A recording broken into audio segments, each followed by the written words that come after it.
Ok, voy a explicar el diagrama eléctrico de un aire acondicionado tipo paquete. El diagrama que tenemos aquí es un diagrama de muestra en el que nos basamos para simular el circuito. Tenemos tres líneas de alimentación, un contactor, dos relevadores, un transformador. Vemos las cargas como el compresor y dos motores que son los ventiladores. Tenemos este ventilador de aquí, es el del evaporador, y este es el del condensador. Podemos ver que el circuito está dividido en dos.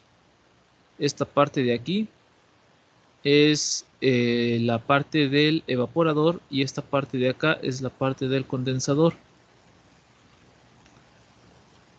Por los componentes que tiene, se puede concluir que es un diagrama de potencia. Aquí en la regleta de conexiones iría un arnés que se dirige hacia el diagrama de control o hacia el circuito de control. Podemos ver que las componentes son bifásicas, es decir que de las tres líneas que salen de aquí ocupan dos.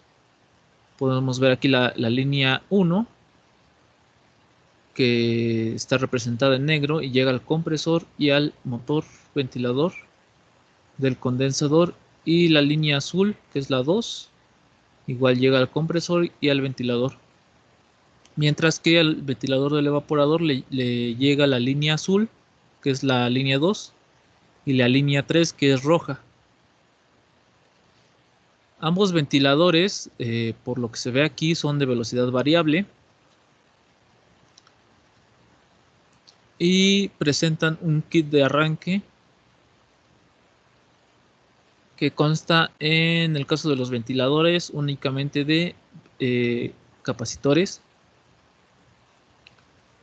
y en el compresor cuenta con dos capacitores y un relevador de potencial, el cual le da el arranque, la desconexión de la bobina de arranque. Bueno, al pasar a simulación hay ciertos cambios en este diagrama. Por ejemplo, aquí tenemos el diagrama en el simulador. Podemos ver que los motores son diferentes. Son motores trifásicos, mientras que en el diagrama muestra son bifásicos. Esto debido a que el simulador no tiene motores bifásicos y hay que cambiar ciertos componentes. Otra diferencia es que los relevadores son a 127 volts y igual el contactor, y por lo tanto no necesita transformador. Sin embargo, aquí lo coloqué en forma de muestra, es decir, en estas dos líneas iría el transformador para alimentar las bobinas. Sin embargo, pues no está puesto porque no lo requiere en el caso de la simulación. En la vida real sí lo tiene.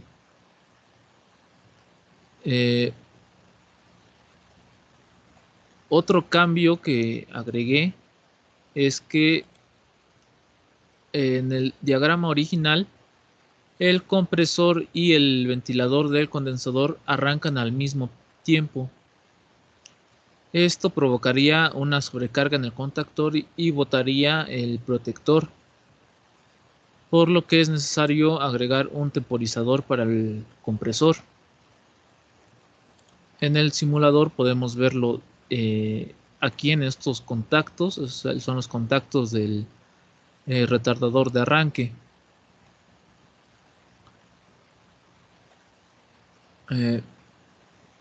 Bueno, al ser un circuito de potencia, no se puede simular por sí solo, porque son simplemente los componentes de carga, y para que se ejerza un movimiento o haya algún una actividad en la simulación, se debe actuar, se deben energizar de alguna manera, y eso no es posible si no hay un control en los demás componentes. Por lo que realicé un pequeño circuito de control muy básico que consta de un control de temperatura, puede ser un termostato o un control electrónico, y un control básico de arranque y paro para el ventilador del evaporador. Vemos en la regleta de conexiones del diagrama original que en la regleta se divide hacia el relevador del ventilador del evaporador y hacia el relevador que va hacia la zona del condensador.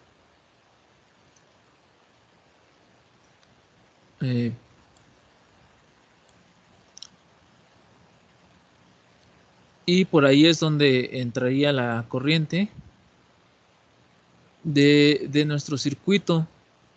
Por eso hay dos controles, uno para el ventilador y otro para la zona del condensador, debido a que inicialmente están separados. Por lo tanto, el motor del ventilador estaría funcionando independiente al compresor y al ventilador del compresor.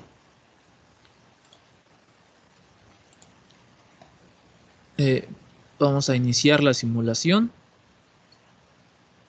e imaginamos una habitación a temperatura ambiente. En esta habitación se energiza el sistema y el control de temperatura indica que hay una temperatura elevada, y por lo tanto hace arrancar al ventilador del condensador y al compresor.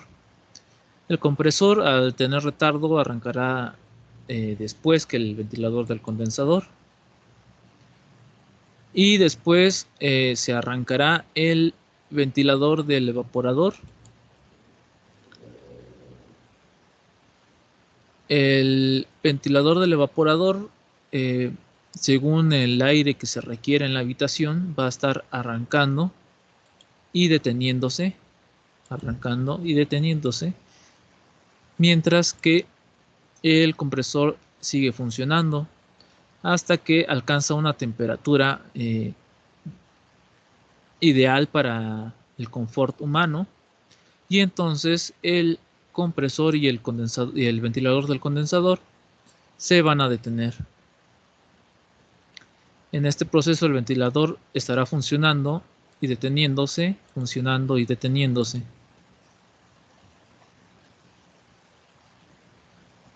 Dividir este diagrama de esta manera nos es muy fácil identificar fallas.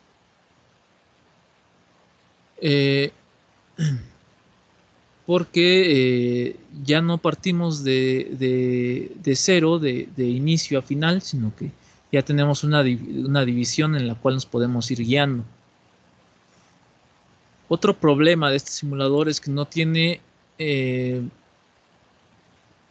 instrumentos de medición, solamente tiene la alimentación, los componentes, motores y sistemas compuestos. Sin embargo, sí se puede explicar dónde podríamos comprobar los diferentes componentes de este circuito. Y es que si no funciona ni el compresor ni ninguno de los dos ventiladores, esto se puede deber a alguna falla en la alimentación, es decir, que no se energice. Es muy raro que falle los tres motores al mismo tiempo, por lo que se puede hacer una revisión mucho más sencilla hacia las líneas de alimentación y hacia el circuito de control. El circuito de control, pues, bien tiene un display y debe tener indicadores que indiquen si hay corriente o no hay corriente. En el caso de que no los hubiera, pues hay que revisar con un multímetro en la selección de voltaje.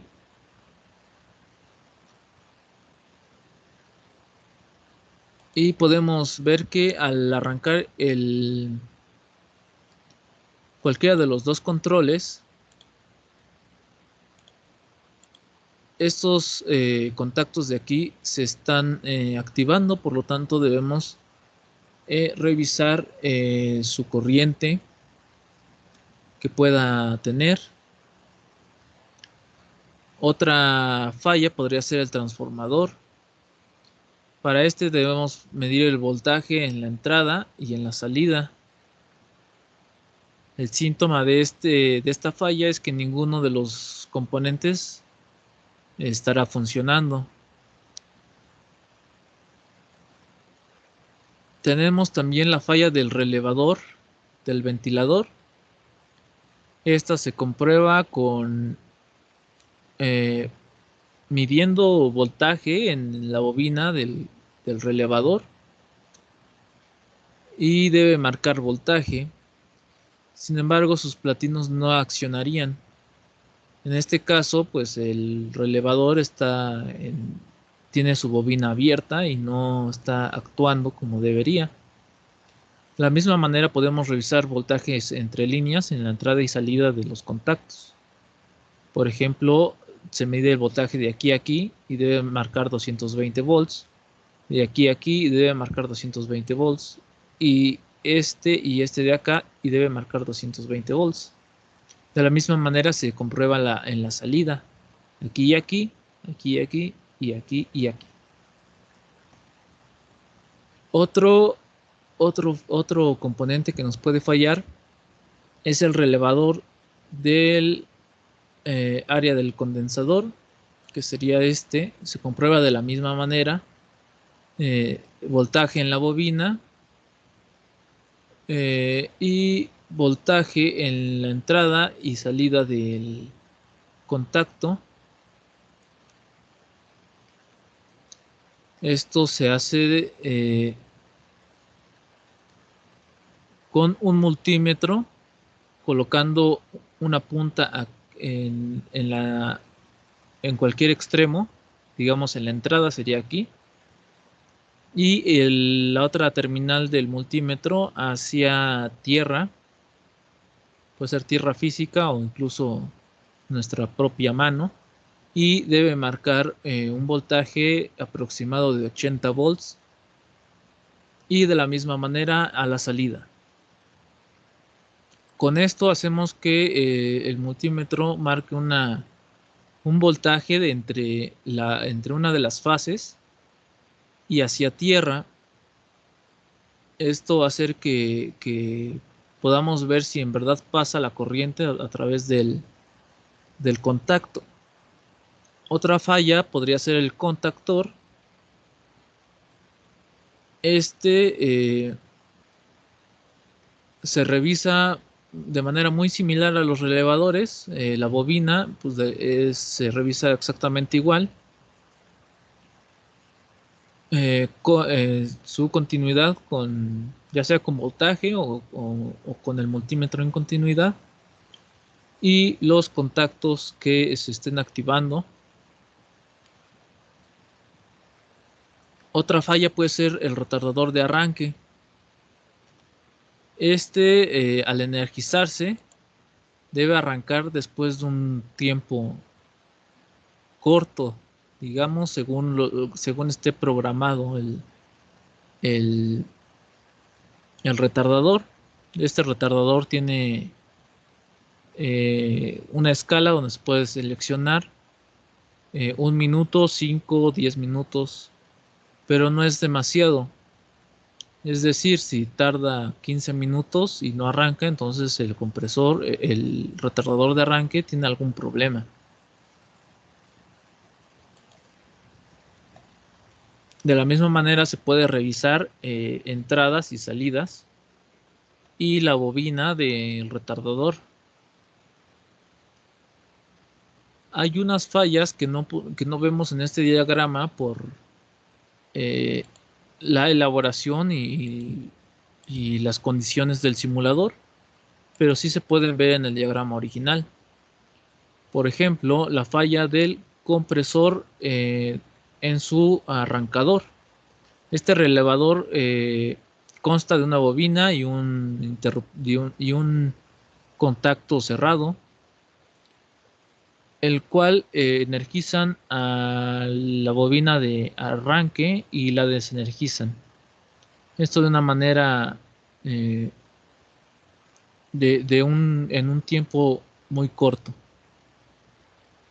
Otra falla podría ser el capacitor. En este caso, vemos que el compresor tiene dos capacitores, un capacitor de arranque y un capacitor de trabajo. Cuando el capacitor de trabajo se descompone, se abre o pierde valor, el compresor estaría consumiendo demasiado. Mientras que si el capacitor de arranque no funciona, va a tener problemas al arranque. Y podemos ver los componentes adicionales en los ventiladores, que son de la misma manera capacitores. Estos capacitores son de arranque,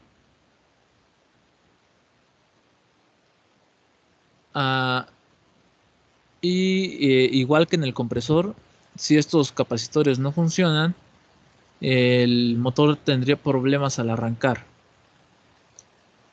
Posiblemente no arranquen y solamente zumben o vibren de una manera ruidosa o extraña.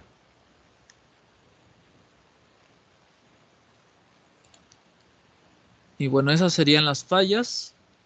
Como solución, pues para cualquier falla eléctrica, lo más recomendable es cambiar el componente por uno nuevo y de las mismas condiciones del original, con las mismas características o que sea compatible. Esto debido a que algunos componentes pueden arreglarse, por ejemplo los relevadores o los contactores. Si el problema está en sus contactos, se puede desarmar para limpiar, para lubricar y mantener, regresarle vida a ese contactor o relevador. Sin embargo, no es recomendable porque se arriesga demasiado en el servicio que nos está dando y en los componentes que involucra. Una mala reparación de un contactor o un relevador eh, puede ocasionar que el compresor se descomponga o que se traben los contactos en cerrado y nunca se detenga el compresor, o que se queden trabados en abiertos y nunca funciona el compresor, y esto nos va a arriesgar tanto en servicio como en arriesgar componentes de sobrecalentamientos, e incluso se podría llegar a dañar.